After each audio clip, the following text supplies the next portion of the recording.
Hello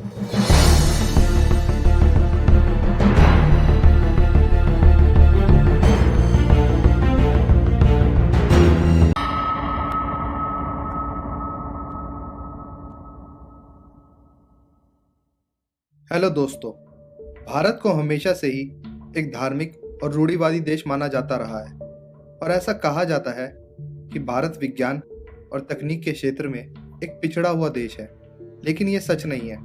बगैर भारत के ना तो धर्म और अध्यात्म की कल्पना की जा सकती है और ना ही विज्ञान की। जी हाँ दोस्तों, भारत के ऋषि मुनियों और वैज्ञानिकों ने कुछ ऐसे आविष्कार किए और सिद्धांत गढ़े हैं कि जिनके बल पर आज का आधुनिक विज्ञान और दुनिया का चेहरा बदल गया। आज हम आपको ऐसे ही कुछ अविश्वसनीय आविष्कारों के बारे में बताएंगे जिनके बारे में आपने शायद ही कभी सोचा होगा। यदि ये आविष्कार नहीं होते तो शायद दुनिया इतनी तीव्र गति से आगे नहीं बढ़ पाती। तो आइए जानते हैं कौन से हैं ये आविष्कार। Plastic surgery. प्लास्टिक सर्जरी के आविष्कार से दुनिया के स्वास्थ्य और चिकित्सा के क्षेत्र में क्रांतिकारी बदलाव आए। बहुत से लोगों के अनुसार प्लास्टिक सर्जरी आधुनिक विज्ञान की देन है, लेकिन प्लास्टिक सर्जरी और इसके जैसे कई और चिकित्सा के तकनीकों को आज से हजारों साल पहले ही भारत के ज्ञानियों ने खोज लिया था। भारत के महान ऋषि सुश्रुत को शल्य चिकित्सा का जनक माना जाता है।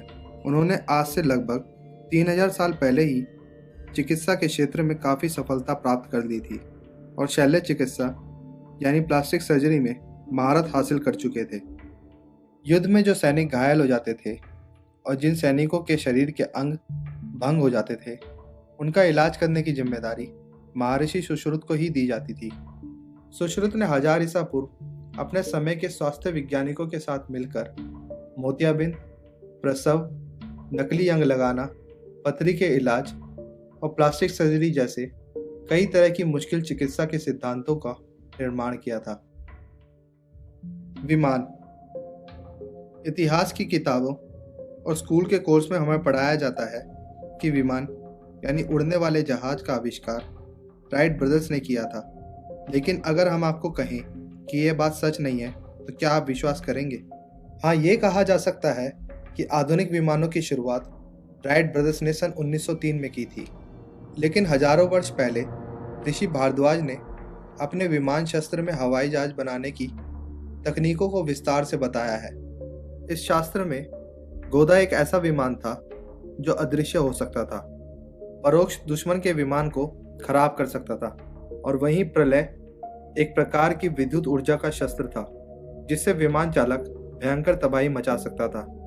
स्कंद पुराण में भी इसके कई सबूत मिलते हैं, जिसमें ऋषि कर्दम ने अपनी पत्नी के लिए एक विमान की रचना की थी जिसके द्वारा कहीं भी आया जाया सकता था। आपको रामायण काल की यह बात जानकर बेहद हैरानी होगी कि रामायण काल में रावण के पास अपने कई जहाज थे और जहाज़ों का प्रयोग रामायण काल से ही होता आ रहा है, जिसमें पुष्पक विमान का उल्लेख मिलता है जिसमें बैठकर रावण सीता जी को हर ले गया था। श्रीलंका की श्री रामायण रिसर्च कमेटी की रिसर्च के अनुसार रावण के 4 हवाई अड्डे थे जिनके अवशेष भी मिल चुके हैं, जो इस तथ्य को साबित करते हैं कि आज से हजारों साल पहले के लोगों के पास हवाई जहाज बनाने की तकनीक थी और वो लोग इन विमानों का प्रयोग करना भी जानते थे। आप में से बहुत से लोग ऐसे भी होंगे जो माइथोलॉजी में विश्वास नहीं रखते होंगे, लेकिन उन लोगों को भी यह बात जानकर बेहद हैरानी होगी कि राइट ब्रदर्स के जहाज के आविष्कार से 8 साल पहले ही भारत के एक व्यक्ति शिवकर बापूजी तलपड़े ने जहाज का आविष्कार कर लिया था और मुंबई के चौपाटी पर उसका परीक्षण भी किया था, जिसके ऊपर एक मूवी भी बन चुकी है। शिवकर बापूजी ने भी जहाज का निर्माण महर्षि भारद्वाज के विमान शस्त्र के सिद्धांतों को आधारशिला बनाकर ही किया था। पहिए का आविष्कार। आज से 5000 वर्ष पूर्व महाभारत का युद्ध हुआ जिसमें रथों के उपयोग का वर्णन है। जरा सोचिए, पहिए नहीं होते तो क्या रथ चल पाता? इससे सिद्ध होता है कि पहिए 5000 वर्ष पूर्व थे।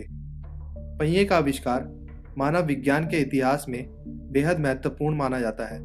पहिए के आविष्कार के बाद ही साइकिल और फिर कार तक का सफर पूरा हुआ। खोजकर्ताओं का मानना है कि पहिए का आविष्कार इराक में हुआ था।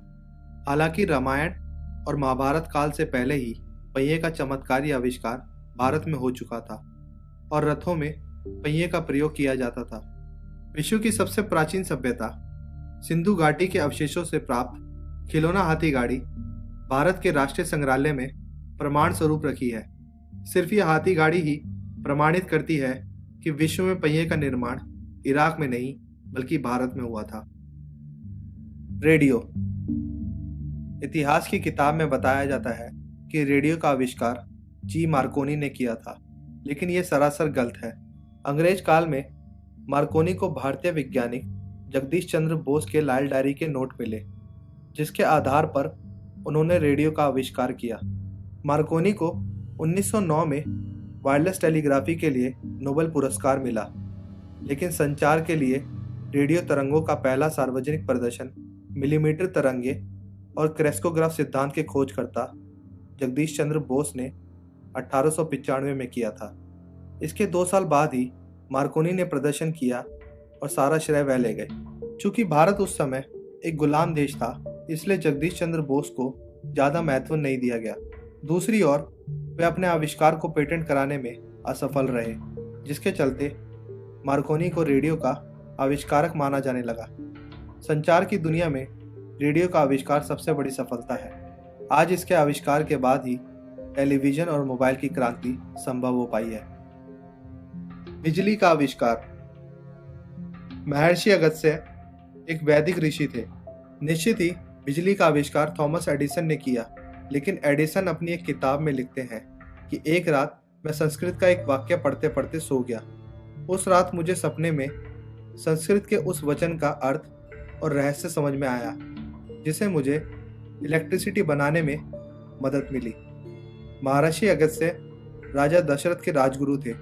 इनकी गणना सप्त ऋषियों में की जाती है। ऋषि अगस्त्य ने अगस्त्य संहिता नामक ग्रंथ की रचना की। आश्चर्यजनक रूप से इस ग्रंथ में बिजली उत्पादन से संबंधित सूत्र मिलते हैं। इस ग्रंथ में एक वाक्य है जिसका अर्थ है, एक मिट्टी का पात्र लें, उसमें कॉपर शीट डालें तथा कॉपर सल्फेट डालें, फिर बीच में वेट सॉडस्ट लगाएं और ऊपर मरकरी तथा जिंक डालें, फिर तारों को मिलाएंगे तो बिजली का उत्पादन होगा।